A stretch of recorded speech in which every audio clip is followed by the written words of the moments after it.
Hey everybody, we're back out here at the range with the Tommybuilt T7 in tonight's WV Guns and Goats video. But first, we got 10 rounds loaded in it to see if it even works.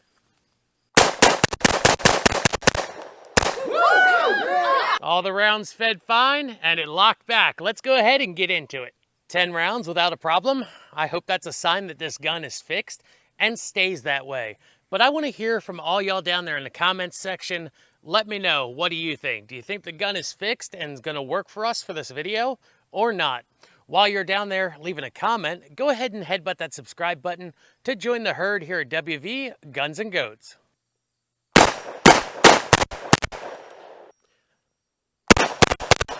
Oh, it keeps going. Let's go.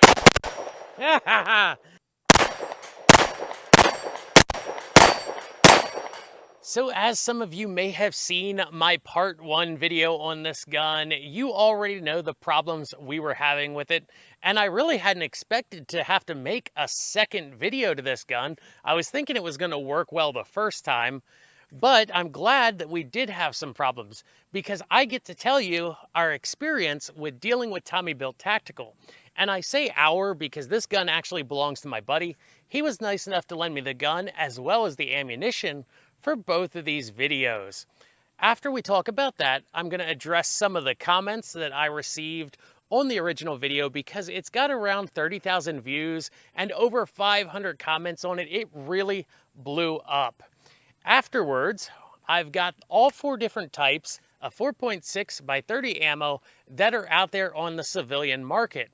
So what we're going to do is we're going to function test the gun with the different ammo types. We're going to shoot it on the range on the steel plates here as well.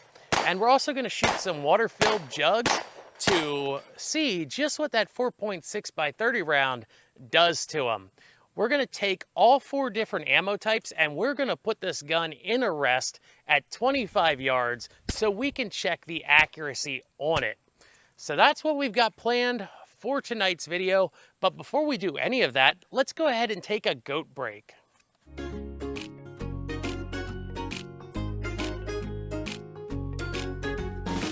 Now, the first day I took this gun out to make the video that I posted originally and found out the gun didn't work, I contacted my buddy that evening and I said, hey, you're probably going to want to contact Tommybuilt because the gun just doesn't work. He's like, what do you mean it doesn't work? And I said, well, it jams every 2 to 3 rounds.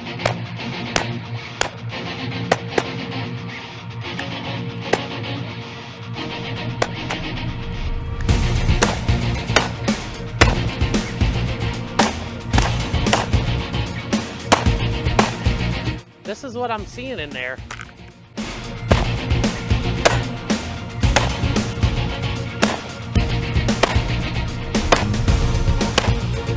The pins are really loose, etc. He said, well, what do you want to do? I said, well, you should contact Tom and see if he'll give you an RMA label.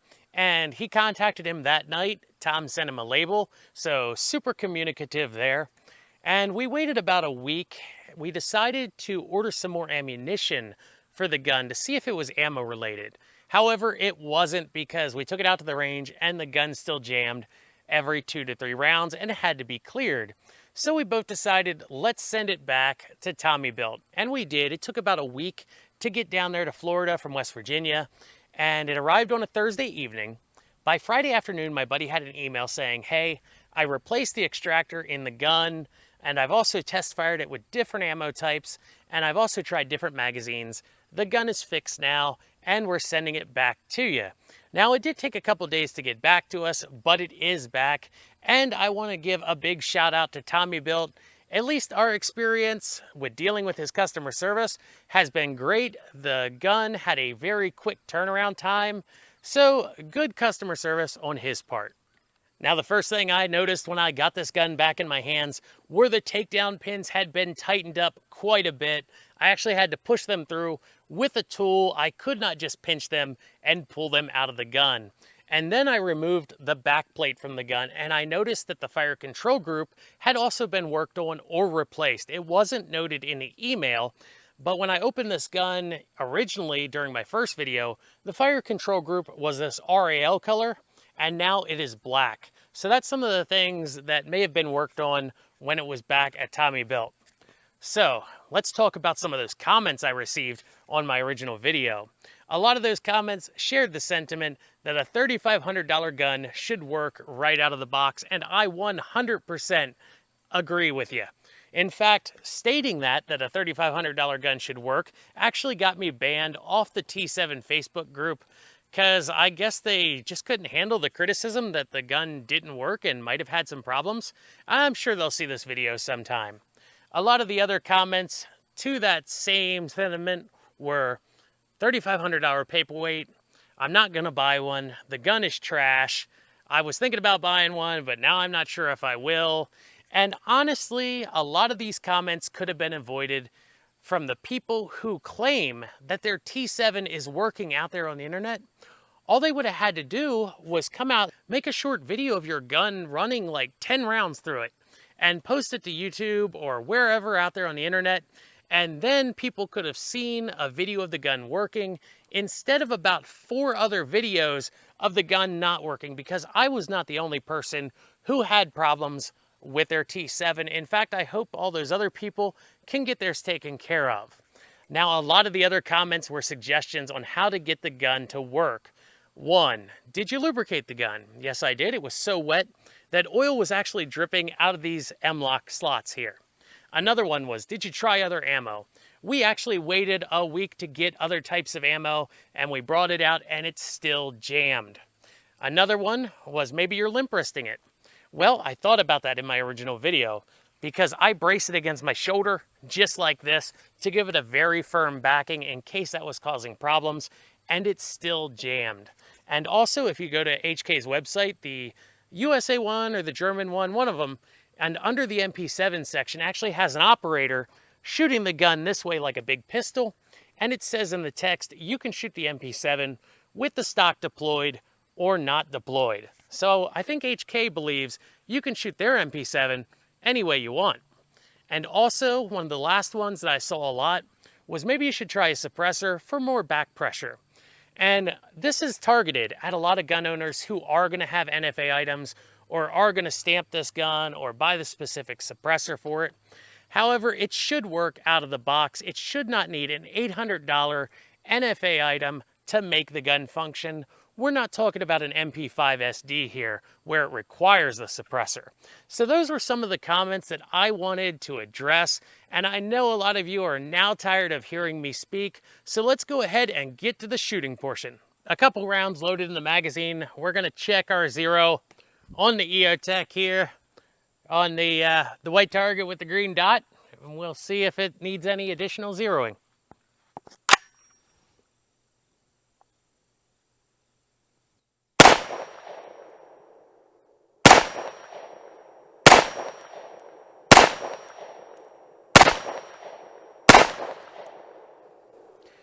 All the rounds fed and functioned fine.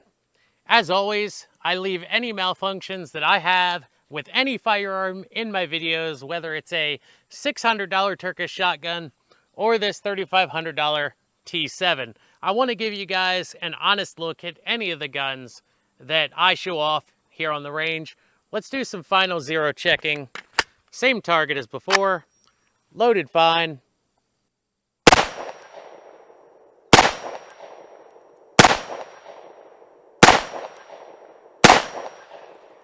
Okay, we're still shooting just a little bit low. And that was the last round in the magazine. I think I got 4 rounds, 3 in the mag and 1 in the chamber left. I'm gonna shoot it on this steel target here.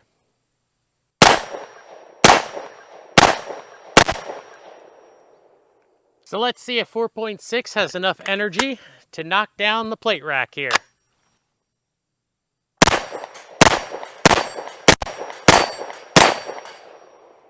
Sure did. Let's try that plate rack again.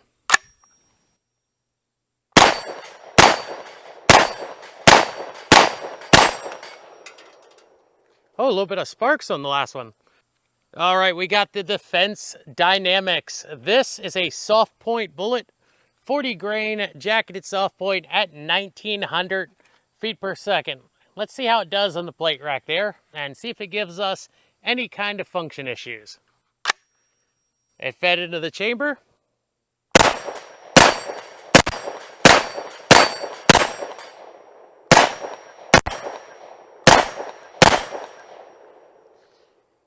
Every round functioned fine.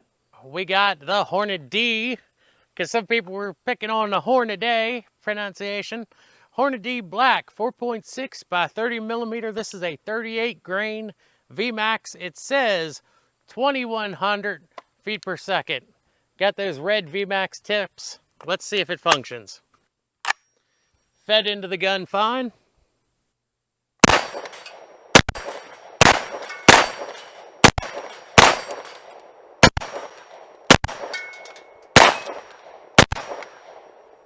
S&B, 4.6 by 30.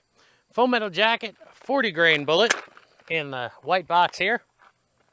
And the neat thing about these is they actually do have sealed military primers on them.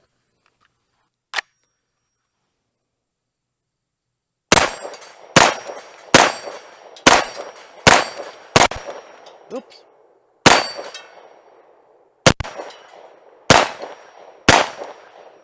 So far, I'd say this gun seems like it's been fixed and it's working great so far. I don't want to speak too soon because who knows what could happen during the rest of this video. We'll see how it's functioning at the end. We've tried the Hornady, the S&B, the Defense Dynamics, and the Range Dynamics ammo, and it has eat it all up so far. 10 rounds of every ammo but the Range Dynamics. The Range Dynamics, we shot more of that ammo through this gun so far, but none of them have given us problems. We did run into a small issue with the charging handle starting to work out a little bit, but the major issue that this gun had was not functioning. And so far, I think that's been addressed. So now we've got 30 rounds loaded up in this magazine here. We're gonna see if it'll feed all 30 rounds. Got some milk jugs downrange full of water. See what the 4.6 does to them.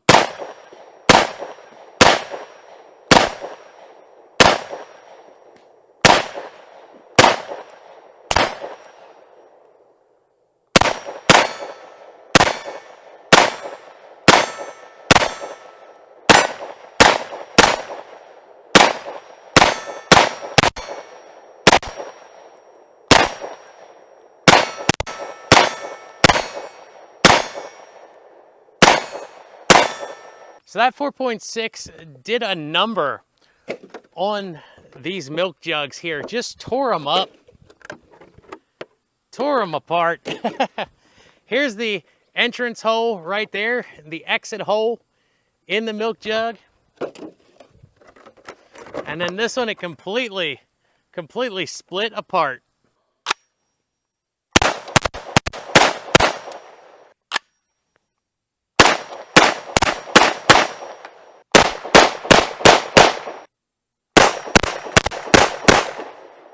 Now, if you like cheap magazines, don't buy a T7 because this 40 round magazine cost my buddy about 200 bucks. So magazines are definitely not cheap. I don't even have it loaded fully, but I want to see if it functions. We're going to do some shooting on the different targets down there, and I'm going to try holding this gun different ways to see if it affects its function.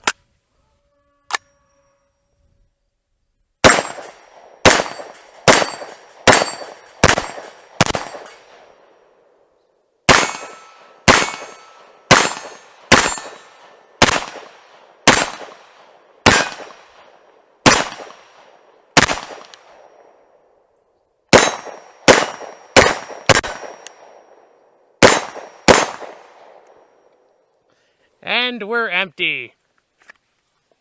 One-handed, single hand, two hands like a big pistol, and then holding it like this normally, no problems there. Now that we know the gun works, I've got it in our tripod here so we can get the maximum accuracy out of the gun. I've got all 4 different types of 4.6 by 30 ammo that you can buy right now, and we are going to shoot it for accuracy here at 25 yards. It's going to be 5-shot groups of each one of these different types of ammo, And before I shoot those groups, I will let you know which ammo type we're shooting. First up, we've got the Range Dynamics. This is a 40 grain bullet at 1900 feet per second. This is actually some of the cheapest ammo that you can buy for 4.6, so this is what a lot of people are going to be shooting.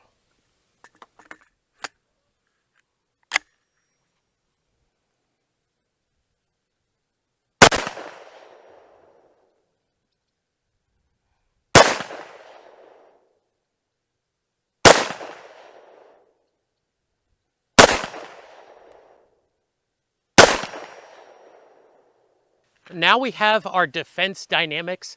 This is a jacketed soft point bullet, still 40 grains at 1900 feet per second.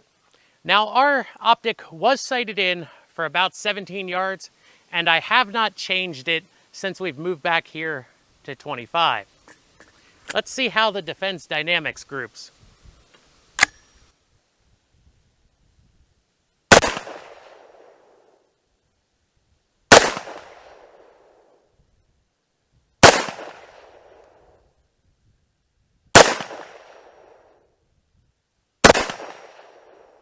This is our white box S&B, a 40 grain bullet. I'm sure it's probably about the same velocity-wise. It doesn't say on the box here though, but this stuff is actually made in the Czech Republic. Let's see if it shoots pretty well.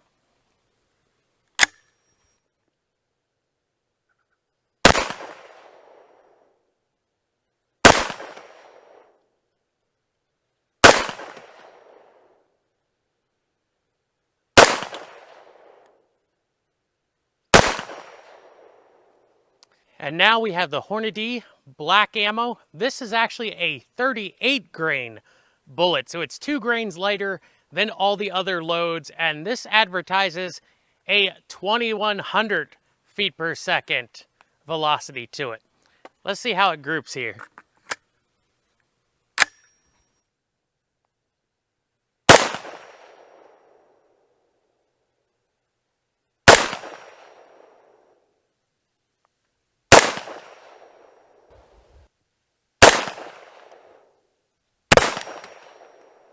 Okay, everybody, we were resighting the gun in, and it has had a failure to extract. The bolt appeared to have a piece of brass stuck under it. What I found when I disassembled it, and it comes apart much like an AR, is that this round of S&B must have blown a primer, because you see how deep the hole is in that primer there? And I found this little perfect firing pin sized sliver of metal that was holding the extractor out. So the gun would not extract because it blew a primer with the S&B ammo. So I'm gonna shoot 2 rounds here, the last 2 rounds of S&B ammo that I have in the magazine, and we're gonna find out if it's functional again.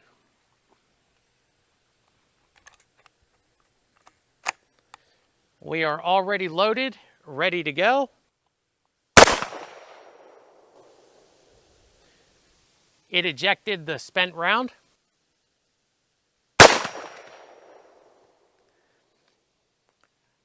See, the charging handle has started to pop out a little bit when the bolt locks back.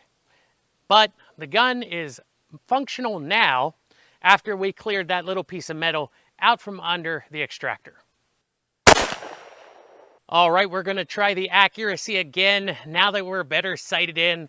And I've got the Range Dynamics ammo again. We're gonna see if we can shoot a better group with it this time, since this is one of the most inexpensive options for 4.6 ammo.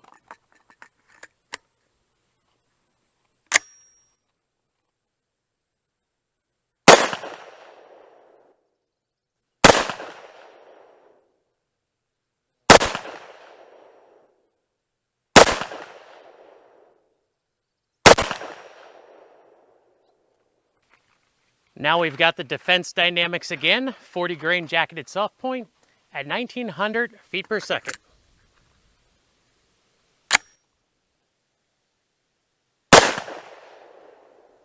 Bullseye.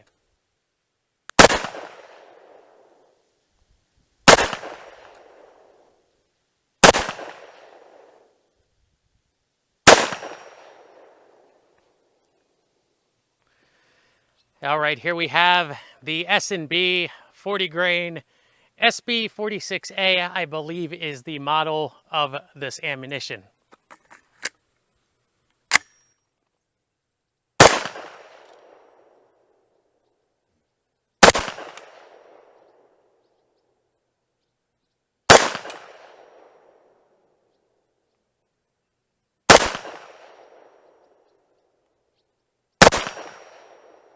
And now we have the Hornady Black with its 38 grain VMAX bullet.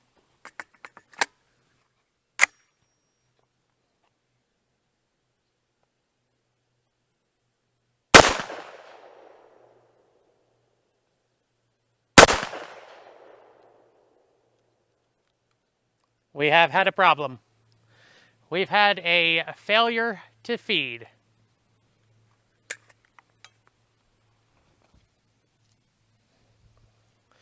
Here's the round.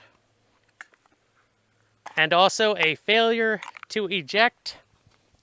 Let's check, make sure no blown primer on that one. We're gonna load it back up and see if it'll continue with the accuracy test.